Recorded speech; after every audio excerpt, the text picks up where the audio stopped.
Hello friends, இது உங்கள் green தமிழா. இதே நம்ம மூவியில் சகா குருஸ் ஆஃப் த ஷேடோ படத்தோட ரிவ்யூ தான் பார்க்க போகிறோம். இதே படத்தோட ரிவ்யூ பார்த்து நம்ம சேனல் சப்ஸ்கிரைப் பண்ணி உங்கள் ஃப்ரெண்ட்ஸ் சப்போர்ட் பண்ணுங்க. Saga curse of the shadow 2023 Tamil டப்பில் வெளிவந்த ஒரு ஆக்ஷன் அட்வென்ச்சர் மூவி. ஜான் ஐடி இந்த படத்தை டைரக்ட் பண்ணியிருக்காங்க. டேனியல் சீரியஸ் ரிச்சர்ட் மற்றும் பலர் இந்த படத்தை நடிச்சிருக்காங்க. இந்த படத்தோடைய கதையை பார்த்துடலாம். படத்துடைய ஹீரோ ஒரு வேட்டைக்காரனா இருப்பாரு. இவரு இந்த காட்டில் இருக்கிற மிருகங்களுக்கெல்லாம் ஒரு பாதுகாப்பான ஹீரோவா இருக்காரு. இப்போ அந்த காட்டில் ஒரு பயங்கரமான ஒரு கொடூரமான ஒரு வில்லன் ஒருத்தர் இருப்பான். அவன் என்ன பண்ணிடுவானா, ஒரு டைனோசரை பிடிச்சி வந்து துன்புறுத்தி அதை கொடூரமான முறையில் கொன்றுவான். இதை பார்த்த நம்ம ஹீரோ அப்படி பொங்கி எழுந்துருவார். உடனே போய் அந்த வில்லங்கிட்ட பயங்கரமாக சண்டை போடுவார். இப்போ இறுதியில் இந்த வில்லன் நம்ம ஹீரோ 2 பேரும் மோதிக்குவாங்க. இப்போ இறுதியில் யார் ஜெயிக்கிறாங்க, எப்படி அந்த கொடூரமான வில்லனை நம்ம ஹீரோ எப்படி எதிர்கொள்கிறாரு, அவருக்கு என்னவெல்லாம் பிரச்சனை ஏற்படுது, இறுதியில் என்ன ஆச்சு அப்படிங்கிறதா இந்த படத்துடைய ஒன்லைன். இப்போ இந்த படத்துடைய பாசிட்டிவ் பார்த்துடலாம். என்னப்பா அது, சும்மா அடினா அடி சும்மா இடி மாதிரி இறங்குதுங்க. இந்த படத்துடைய ப்ளஸ்ஸே ஆக்ஷன் சீக்வன்ஸ் தாங்க. எப்பா அதுவும் அந்த ஹீரோவும் அந்த வில்லனும் மோதிக்குவாங்க பாரு, சும்மா டஃப்பு கூட எங்கே பார்த்தாலும் அடிச்சுக்கிறாங்க. இவங்க தாயா சும்மா ஆக்ஷன் சீக்வன்ஸும் அப்படி இருக்கணும். கொஞ்சம் மிஸ் ஆச்சுன்னா வச்சுக்குவேன், அப்படியே நம்ம படம் பார்க்குற நமக்கு ஒரு டஃப்னு விட்டுருவாங்க. அந்த அளவுக்கு இருக்கு ஆக்ஷன் சீக்வன்ஸ்லாம். சும்மா இடி மாதிரி இறங்குதுங்க. சும்மா அப்படியே அந்த பியூஜியமுக்கு அந்த ஒவ்வொரு சண்டை காட்சியும் பியூஜியம் கொடுப்பாங்க பாரு, இங்கடா அது இங்கே வருது அப்படிங்கிற அளவுக்கு இருக்கு.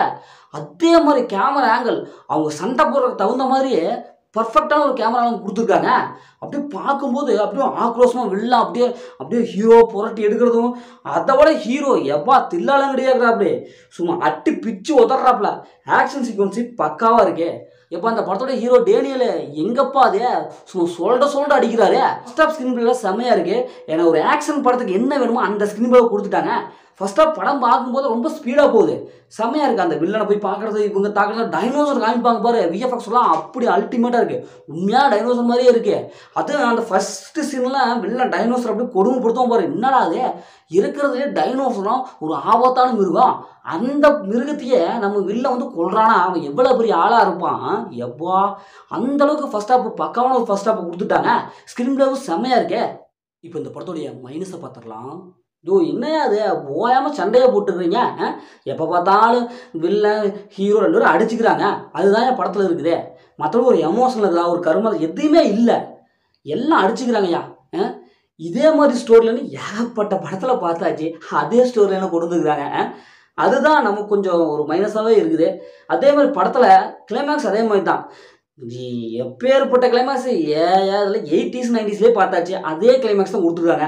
என்ன ஹீரோ கடைசியில் வின் பண்ணிடுவான், இங்கேயே அதே மாதிரி எடுத்து வச்சுக்கிறாங்க. என்னையா அது, அதே மாதிரி தான். செகண்ட் ஹாஃப் ரொம்ப ஸ்லோவாக போகுது. நிறையா சீன்ஸ் ப்ரிடிக்டபுளாக இருக்குது, பார்த்து பழக்கப்பட்ட அதே சீன்ஸ் தான். எந்த ஒரு ட்விஸ்ட் அண்ட் டர்னிங்குமே இல்லை. ஃபைட்டு அங்கே போய் அடிச்சுக்கிறாங்க, இங்கே போய் அடிச்சுக்கிறாங்க. அந்த காட்டுக்குள்ளார நம்ம ஹீரோ வில்லனை சண்டை போடாத இடமே இல்லை, அந்த அளவுக்கு தான் இருக்குது. ஒரு ஒரு எமோஷனலு ஏதாவது மனசை டச் பண்ணுற மாதிரி சீன்ஸ் எல்லாம் இருக்கானா இல்லையே, அதெல்லாம் கொண்டு வந்துருக்கலாம். அதை விட்டு போட்டு ஓயாமல் அப்படியே சண்டையாக தான். இப்போது சண்டை படம் வேணுங்களுக்கு ஓகே, அதே மாதிரி அந்த படத்தில் ஒரு எமோஷனல் சீன்ஸ் வேணுங்கள என்னையா பண்ணுவாங்க, அவங்கள எப்படி பார்ப்பாங்க, படம் பார்ப்பாங்க. இதை விட்டு போட்டு எப்போ பார்த்தாலும் சண்டைன்னு எடுத்து வச்சுக்கிறாங்களே, அதுதான் எனக்கு கொஞ்சம் மைனஸாக இருக்குது. மற்றபடி படத்துலலாம் பெருசாக மைனஸ்லாம் எதுவுமே இல்லை. இந்த படத்தில் ஃபேமிலியோட பார்க்கலன்னா கொஞ்சம் அப்படிங்கிற சீன்ஸ் எல்லாம் இருக்கே, அதை ஸ்கிப் பண்ணிவிட்டு ஃபேமிலியோட பார்க்கலாம் தான் நான் நினைக்கிறேன். நீங்கள் என்ன ஐடியா பண்ணுறீங்கன்னு தெரியல. முதல்ல இந்த படம் எப்படி சூப்பராக இருக்கலாம், சுமாராக இருக்கானா. இந்த படம் எனக்கு ஃபைட் படம் வேணும், ஒரு பயங்கரமான அட்வென்ச்சர் ஹாலிவுட் ஃபைட் படம் வேணும் அப்படிங்கிறது கண்டிப்பாக ஒருத்தான மூவி. அதே மாதிரி ஒரு எமோஷனல் படம் வேணும், கதை வேணும் அப்படிங்கிறது இந்த கண்டிப்பாக இந்த படம் வந்து செட் ஆகுது. முதல்ல இந்த படம் ஒரு ஒன் டைம் வச்சுருக்கு தான் நான் உங்களுக்கு சொல்கிறேன். ஓகே, இதே மாதிரி அடுத்த ஒரு மூவி சந்திப்போம். உங்கள் கவி பாரதி.